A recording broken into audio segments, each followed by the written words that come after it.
हर्षित landmark, सपनों का घर जैसा आप चाहते हैं हम बनाते हैं। 1, 2 एवं 3 BHK ready position flats. Call 9827321321।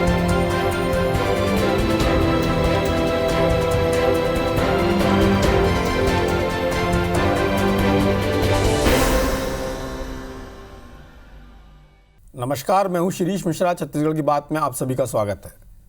मुख्यमंत्री भूपेश बघेल ने 21 अक्टूबर को कलेक्टर्स और कमिश्नर्स कॉन्फ्रेंस में सोशल मीडिया में चलने वाली भ्रामक खबरों का पुरजोर खंडन करने और ऐसी गतिविधियों पर पैनी निगाह रखने की नसीहत दी थी।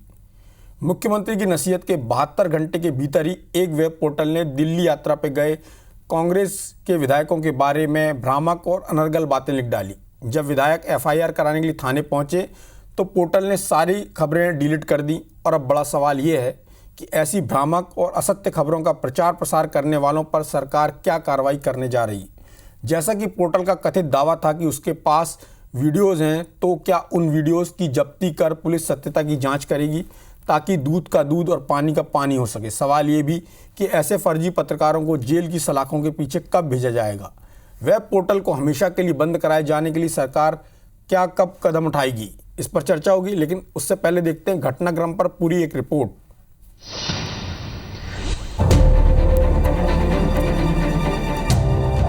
पहली तस्वीर 21 अक्टूबर रायपुर, कलेक्टर कॉन्फ्रेंस में मुख्यमंत्री के निर्देश। दूसरी तस्वीर 24 अक्टूबर रायपुर, कांग्रेस विधायकों ने पोर्टल के खिलाफ दर्ज कराई FIR। टेलीविजन स्क्रीन पर नजर आ रही इन दो तस्वीरों को देखिए। इन दोनों तस्वीरों का आपस में खास कनेक्शन है। पहली तस्वीर 21 अक्टूबर को आयोजित कलेक्टर्स कॉन्फ्रेंस की, जिसमें मुख्यमंत्री भूपेश बघेल ने सभी जिलों के कलेक्टर्स को सोशल मीडिया के जरिए फैलने वाली अफवाह और दुष्प्रचार को कड़ाई से रोकने का निर्देश दिया और ऐसा करने वालों पर सख्ती से कार्रवाई करने को कहा। दूसरी तस्वीर इस कॉन्फ्रेंस के ठीक 3 दिन बाद 24 अक्टूबर की, रायपुर के सिविल लाइंस थाने में सत्तारूढ़ कांग्रेसी विधायक बृहस्पत सिंह, अनीता शर्मा, राम कुमार यादव और कुलदीप जुनेजा ने एक वेब पोर्टल के खिलाफ भ्रामक खबरें प्रसारित करने के आरोप में FIR दर्ज कराई। न केवल राजधानी रायपुर बल्कि प्रदेश के दूसरे इलाकों में भी कांग्रेसी विधायकों ने इस पोर्टल के खिलाफ FIR अभियान छेड़ दिया है।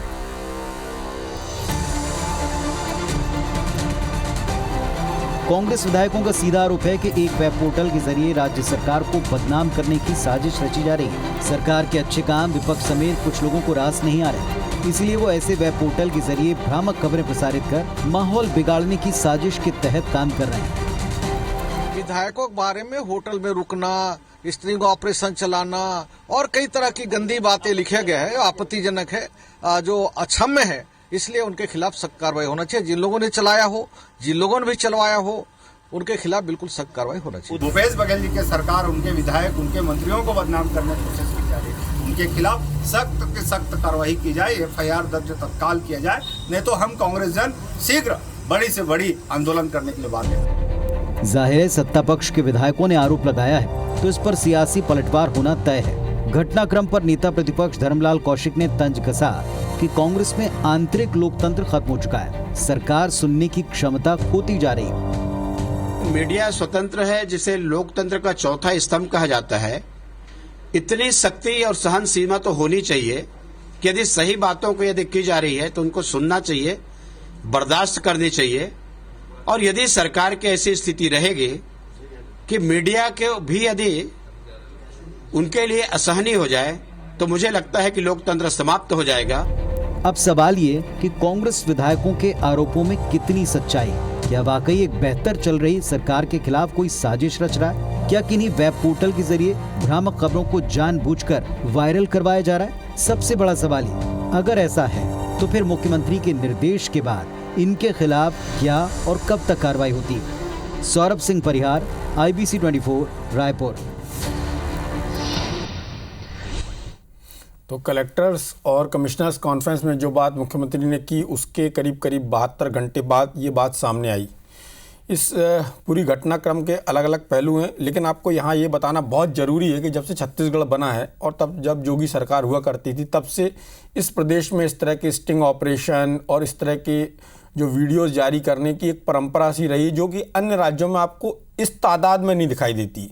ये एक राज्य में शुरुआत दौर से एक गलत परंपरा पड़ गई जो अभी तक कायम है, ऐसा कहा जा सकता है। और मीडिया को उसमें माध्यम बनाकर इसका उपयोग किया गया, तब भी किया गया, बीच में भी किया गया जब रमन सिंह जी की सरकार थी, और अभी भी लगातार इस तरह का उपयोग करने की कोशिश की जा रही है। सवाल ये है कि यदि वो वीडियोज़ हैं और यदि वो खबर सही थी तो फिर उस वेब पोर्टल ने सारी चीज़ें डिलीट क्यों की, और यदि वो वेब पोर्टल ऐसा कर रहा था तो उसके पहले भी उसने 4-5 इस तरह की खबरें डाली हैं जो सरकार के एकदम खिलाफ हैं और बहुत तरह से आपत्तिजनक भी हैं। बहुत हद तक ये भी कहा जा सकता है कि वो मनगढ़ंत भी हैं। जहाँ तक धर्मलाल कौशिक जी का सवाल है, उन्होंने कहा कि सरकार को सहनशीलता होनी चाहिए, लेकिन किन खबरों के लिए ये भी जानना बहुत ज़रूरी है। हर कोई यदि वेब पोर्टल चला रहा है और वो किसी भी तरह की कोई गैर जिम्मेदाराना हरकत करता है या ऐसी कोई बातें लिखता है तो फिर सरकार को उसके साथ किस तरह से पेश आना चाहिए, ये एक बड़ा सवाल है। सारी बातों पर हम चर्चा करेंगे। हमारे साथ दो खास मेहमान हैं। भारतीय जनता पार्टी संजय श्रीवास्तव जी हैं। श्रीवास्तव जी, आपका बहुत बहुत स्वागत है। कांग्रेस से सुरेंद्र शर्मा जी हैं, कृषक कल्याण परिषद के अध्यक्ष हैं, आपका भी बहुत बहुत स्वागत है। सुरेंद्र शर्मा जी, सबसे पहला सवाल ये कि आपकी पार्टी के एक बहुसंख्यक विधायक जो अमूमन साथ में रहते हैं, जो लोग FIR कराने साथ में आए हैं या वो अलग अलग ज़िलों के भी हैं, लेकिन उनका जो एक ग्रुप जैसा है वो एक साथ ही मूव करते हैं, ऐसे लोगों के खिलाफ, और ये लोग ही क्यों FIR कराने आए? यदि उस वेब पोर्टल ने लिखा इस तरह की चीज़ें तो वो वेब पोर्टल से जो चीज़ें डिलीट की गई, क्या पुलिस ने या सरकार के किसी तंत्र ने उनको हासिल करने की कोशिश की, उनकी सत्यता की जांचने की कोशिश की? और सबसे महत्वपूर्ण बात है, उस वेब पोर्टल का मालिक कौन है, क्या है, उसके बारे में उसमें कोई जानकारी नहीं है। देखिए श्री जी, आपके जो प्रश्न हैं बड़े गंभीर हैं और आज के जो विषय है वो बड़ा गंभीर है। मीडिया को देश का लोकतंत्र का चौथा स्तंभ कहा जाता है, तो निश्चित रूप से ये जिम्मेदारी भी बनती है कि वो ऐसी बातों को या ऐसे किसी विषय को समाज के बीच में लाए ना लाए, इससे समाज को क्या परिवर्तन होने वाला है। दूसरी बात, किसी भी व्यक्ति की अगर एक जो निजता है, जो किसी तरह के कानून का उल्लंघन नहीं कर रहा है, किसी तरह से इससे समाज के किसी गतिविधि पर कोई असर नहीं पड़ रहा है, तो ऐसी अगर कोई निजी बात है उसको भी सार्वजनिक करना कानूनन गुनाह माना गया है, गलत माना गया है। इन्हीं सब जो तथाकथित जो पोर्टल्स जो अभी के किस्म दूर आए हैं नाना प्रकार के, और जैसा कि आप बता रहे हैं कि इस पोर्टल के तो मालिक का भी अता पता नहीं है, तो ऐसे जो गैर जिम्मेदार लोग हैं जो छद्मवेश बना करके पीठ पीछे छुप करके लोगों के चरित्र हनन करते हैं, सरकार के खिलाफ या किसी भी दल के खिलाफ एक गलत दुष्प्रचार करते हैं, किसी व्यक्ति के खिलाफ, किसी जाति के खिलाफ, किसी समाज के खिलाफ, तो निश्चित रूप से ये बड़ा गलत बात है और इसके खिलाफ कठोर से कठोर कार्रवाई होनी चाहिए। और इन्हीं सारी बातों को देख करके माननीय मुख्यमंत्री जी ने चिंता व्यक्त की थी, निर्देश जारी किए थे कि अगर इस तरह से हमारे सामाजिक समरसता को, धार्मिक व्यवस्था को या समाज के, सरकार के किसी बात के खिलाफ बिना गैर जिम्मेदाराना ढंग से, बिना किसी सबूत के, बिना किसी प्रमाण के अगर कोई आदमी चरित्र हनन करने का प्रयास करता है तो उसके खिलाफ बिल्कुल सख्त कार्रवाई होनी चाहिए। और जैसा कि अभी आपने कहा कि एक पोर्टल ने इस तरह की गलत बयानी की है जिसके खिलाफ सभी विधायकों ने जाकर के संयुक्त रूप से FIR दर्ज कराया। आपने ग्रुप का शब्द का इस्तेमाल किया, वास्तविक में ग्रुप नहीं है, ये तमाम हमारे विधायक सक्रियता से जो काम करते हैं, ऐसे लोग हैं जिनके संज्ञान में बात आई, ऐसे तमाम लोगों ने जाकर के FIR दर्ज कराया है।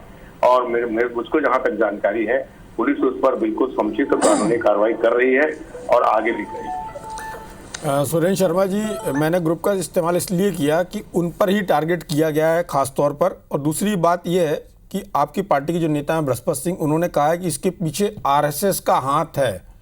तो इस बात से आप कितने सहमत हैं? आप उनके इस आरोप से सहमत हैं या उसको एक राजनीतिक आरोप ही मानते हैं? नहीं, मैं ये क्या है कि बृहस्पति सिंह जी क्या कह रहे हैं इसको मैंने सुन नहीं पाया हूँ।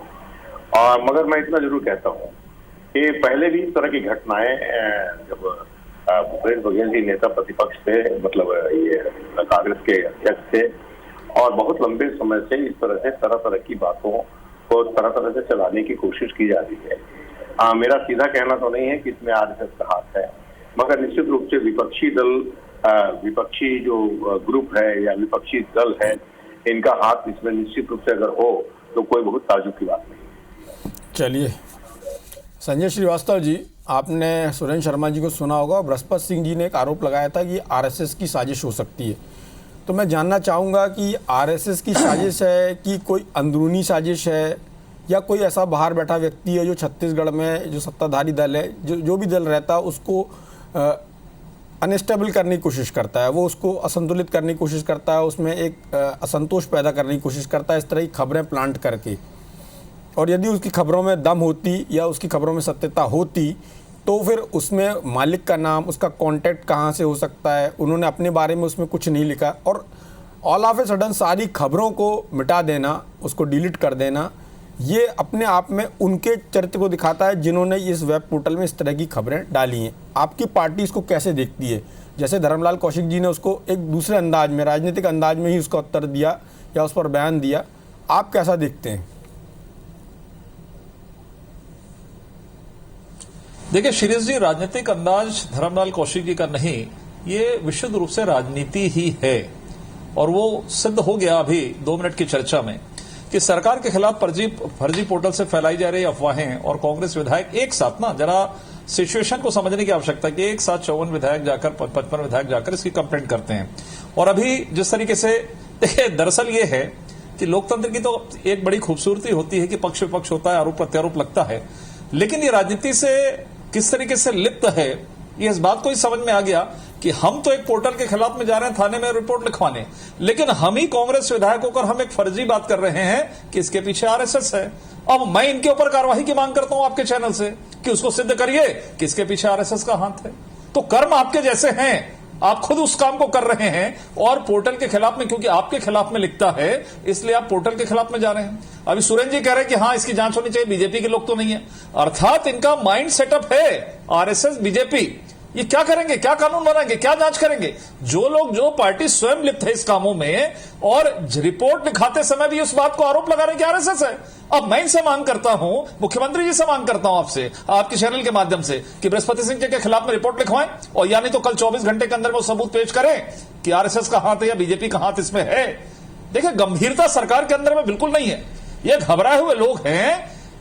मैं तो ये कहता, मैं तो आज चैनल में बैठा था, मैं स्वागत करने के मूड में था, लेकिन जिस तरीके का वक्तव्य आया उससे स्पष्ट दिखाई दे रहा है कि राजनीति से परे चीजें नहीं है, राजनीति से लिप्त चीजें हैं। दरअसल कांग्रेस कमजोर हो चुकी है।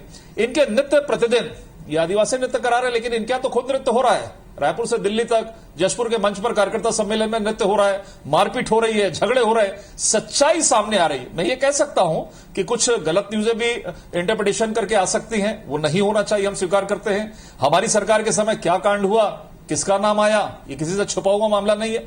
लेकिन मेरा यह स्पष्ट मानना है, देखिए ईमानदारी बरतना, हम इसके पक्ष में बिल्कुल नहीं है कि किसी की बदनामी हो, किसी के खिलाफ में जबरदस्ती ये बातें हो, लेकिन आप जब राजनीति से प्रेरित हैं, आप अपनी कमजोरी को छिपाने के लिए आरएसएस भाजपा लेते हैं, हर बार नाम लेते हैं आप। अभी पिछले दिनों आपने आरएसएस का नाम लिया था कि जितने कवर्धा के षड्यंत्र उसमें आरएसएस कहां था, सिद्ध तो करिए। अरे पोर्टल के खिलाफ में बाद में कार्रवाई हुई, पहले तो आप लोगों के खिलाफ में कार्रवाई होनी चाहिए जो सरकार में रहकर, सत्ता में रहकर संवेदनशील नहीं है, बल्कि और आप गलत फहमी फैलाकर लोगों के बीच में हिंसा फैलाने का काम कर रहे हैं। संजय जी, तो मुझे लगता है कि संवेदनशीलता सरकार में होनी चाहिए।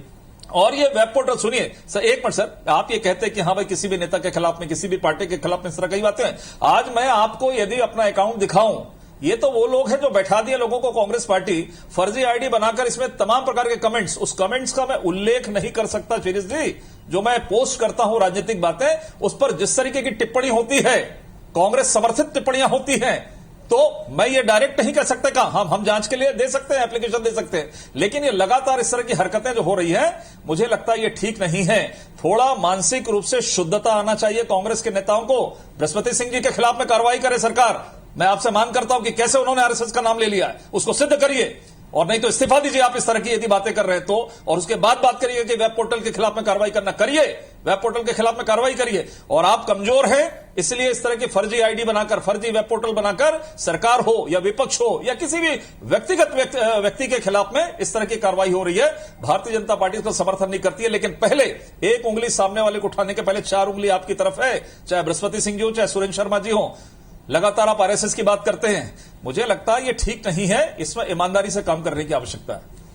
संजय जी, आपको एक बात तो माननी पड़ेगी कि जो चुनाव मैनेजमेंट एक शब्द का इस्तेमाल शुरू हुआ कुछ वर्षों पहले, उसके बाद ये सोशल मीडिया मैनेजमेंट की एक कवायद शुरू हुई, उसके कारण जो भी सत्ता प्रतिष्ठान रहे या विपक्ष का जो भी दल रहा है वो अपनी एक पूरी सोशल मीडिया की फौज बिठाता है, जिसमें जो मैनेजर्स होते हैं, सो कॉल्ड मैनेजर्स होते हैं, वो ये बताते हैं किस तरह से हमको सामने वाले को टारगेट करना है, कैसे फेक आईडीज़। आपने एकदम सही बात बोली, फेक आईडीज़ की बात सही, सबके लिए सही है, चाहे वो आपकी पार्टी हो चाहे कांग्रेस हो, सबने ऐसे लोग बैठा के रखे हैं जिसको वॉर रूम का नाम दिया जाता है, जहां जिसके माध्यम से लगातार अब दूसरे नेता को टारगेट करने का काम होता है, उसको ट्रोल करने का काम होता है। ये आप सोशल मीडिया में देखते होंगे रोज। लेकिन अभी सवाल ये नहीं है, सवाल ये है, ठीक है, बृहस्पति सिंह जी के आरोप को आप एक बार किनारे रख दीजिए। जैसा कि आपने कहा कि ये इसका आप समर्थन नहीं करते हैं, इस तरह की जो वेब पोर्टल चला रहे हैं लोग, वो पहले भी आपकी पार्टी की सरकार के समय भी हुआ था। कांकेर के एक सज्जन थे जो लगातार डॉक्टर रमन सिंह जी के खिलाफ लिखते थे, फिर जब वो जेल गए उसके बाद आके उन्होंने आपकी पार्टी के एक नेता के खिलाफ लिखना शुरू किया, जो शायद सत्ता प्रतिष्ठान के लोगों को पसंद आया होगा।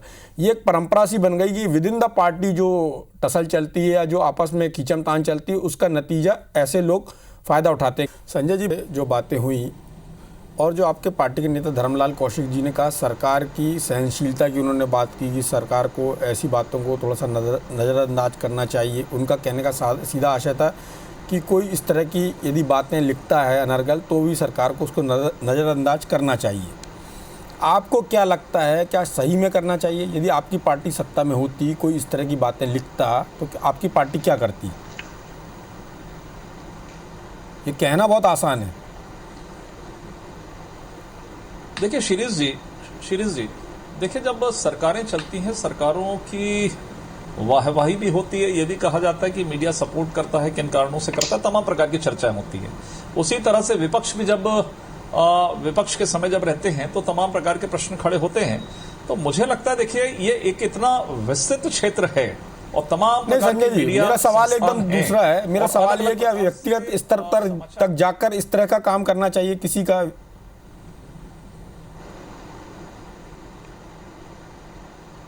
आप कार्यों की आलोचना कर सकते हैं, सरकार के कार्यक्रम की आलोचना कर सकते हैं, उसकी योजनाओं की आलोचना कर सकते हैं, उसकी नीतियों की आलोचना कर सकते हैं। बिल्कुल निश्चित तौर पर। लेकिन शिरीष जी, यदि कोई व्यक्ति जनप्रतिनिधि है और जनप्रतिनिधि का आचरण यदि गलत होगा तो सवाल खड़े होंगे। मैं इसका समर्थन नहीं करता। दरअसल बात कुछ नहीं है, दरअसल यह है कि 3 साल के अंदर में कलई खुल गई इस सरकार की। इस सरकार के अंदर में मैं तो कांग्रेस के 100 उदाहरण बता दूंगा। कार्रवाई करेगी क्या सरकार? यदि दिल्ली में जाकर इस सरकार के खिलाफ में कांग्रेस के कार्यकर्ता जब वहां पर आरोप प्रत्यारोप लगाते हैं कि छत्तीसगढ़ डोल रहा है, बाबा बाबा बोल रहा है, ये सत्य न्यूज है कि गलत न्यूज है? और यदि गलत है तो उस पर कार्रवाई होगी क्या? ये मीडिया के अंदर में छपे हैं इस तरह की चीजें, तो केवल हम मीडिया वाले ने चला दिया, मीडिया वाले ने ये कर दिया, इस तरह की स्थिति नहीं। वो सब चीजें भी हैं, तो पहले हमको अपने आचरण को ठीक करने की आवश्यकता है। आज जशपुर के अंदर में मारपीट हो रहा है, वो खबरें यदि बढ़ गई, उसमें 2 लाइन और ज्यादा लिखा गई तो आप कहेंगे कि देखिए गलत है। तो मुझे लगता है दरअसल कांग्रेस की स्थिति अब हो गई है खराब। अब कांग्रेस किसी भी तरीके से चाहती है कि पर्दा उस पर पड़े। ये छत्तीसगढ़ ने तो देखा कि किसी व्यक्तिगत पूर्व मंत्री की छवि को खराब करने के लिए एक सीडी चली थी। अब उस पर मैं क्या टिप्पणी करूं? आपने भी देखा, दुनिया ने देखा। तो इस स्थिति तक है, कौन पीछे क्या है वो एक अलग विषय है। लेकिन मुझे लगता है कि थोड़ा बहुत इस तरह के आरोप प्रत्यारोप लगते हैं, कभी ज्यादा हो जाते हैं, कभी कम हो जाते हैं। थोड़ा बहुत ये तो ठीक दबाव बनाने की राजनीति की परस्पर दबाव बनाइए, जिस तरीके से पर्दाफाश लिबर्टी मिलनी चाहिए, ये भी एक सवाल है। सुरेंद्र शर्मा जी, सरकार घबराई हुई है। ये पूरे घटनाक्रम के आलोक में क्या आपको लगता है कि जो उन्होंने आरोप लगाए थे, पोर्टल ने भले वो खबर को डिलीट कर दिया हो, बाकी चीज़ें, क्या सरकार की जो जांच एजेंसियां या जो पुलिस है वो जाके उन चीज़ों को हासिल करने की कोशिश करेगी जिनके बारे में दावा किया गया था कि उसमें फलां नेता के बारे में यूं कहा गया, या बहुत सारी चीज़ों का जो विस्तार से उसमें उल्लेख था? देखिए, आपका कहना बिल्कुल सही है। मैं इस बात का जवाब दूं उसके पहले मैं राजा भाई को कहना चाहूँगा। एक जिम्मेदार दल के एक जिम्मेदार प्रवक्ता हैं और बुद्धिजीवी व्यक्ति हैं।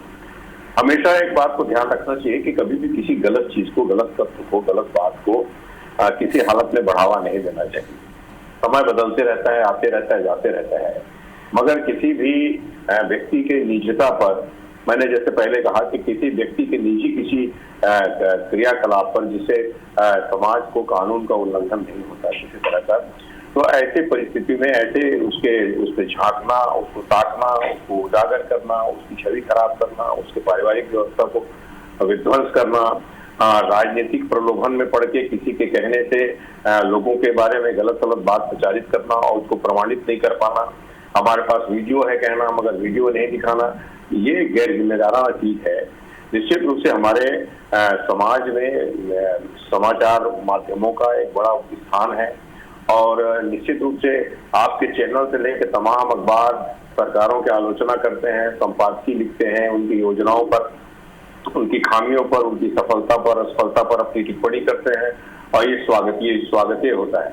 सवाल ये है कि चाहे किसी भी तरह की जिम्मेदारी हो, मीडिया की जिम्मेदारी बनती है, उस जिम्मेदारी का निर्वहन समाज के लिए बेहद जरूरी है। और ये जिस तरह से छद्म जो पोर्टल हैं, ऐसे छद्म पोर्टल जो कि वातावरण को खराब करने की कोशिश करते हैं, सरकार की छवि खराब करने की कोशिश करते हैं, उसके खिलाफ निश्चित रूप से कार्रवाई होगी और उसके जड़ तक जाया जाएगा और जो भी व्यक्ति इसके पीछे है उस व्यक्ति की खोजबीन होगी। जिन लोगों ने ये षड्यंत्र रचा है वो भी उजागर होगा। जिन लोगों ने सरकार को बदनाम करने की कोशिश की है, विधायकों की छवि खराब करने की कोशिश की है, उनके खिलाफ भारतीय संविधान दंड संहिता के अंतर्गत जो कार्रवाई की जा सकती है वो कार्रवाई की जाएगी। चलिए, बहुत अच्छी बात है कि जो लोग छद्म नाम से दूसरों को बदनाम करने का काम करते हैं और अनर्गल आरोप लगाने का काम करते हैं, जैसे कि संजय जी ने भी कहा कि जो फेक ट्रोलर्स होते हैं उन पर सरकार को कार्रवाई करने की जरूरत है। लेकिन ये भी ध्यान देने वाली बात है कि राजनीति में जो दल हैं वो एक दूसरे को कुछ हद तक इस मामले में लिबर्टी देने की कोशिश करते हैं। जब इस पे काम हो तो बहुत ईमानदारी से काम होना चाहिए और ये भी नहीं देखना चाहिए किस दल का व्यक्ति है और किस तरह से वो सरकार की या व्यक्तियों की छवि बिगाड़ने का काम कर रहा है। ऐसे लोगों पर कड़ी से कड़ी कार्रवाई होनी चाहिए। ऐसे पोर्टल्स पर, ऐसे फर्जी पत्रकारों पर ऐसी उम्मीद की जानी चाहिए। इस चर्चा में भाग लेने के लिए आप दोनों का बहुत बहुत धन्यवाद। नमस्कार।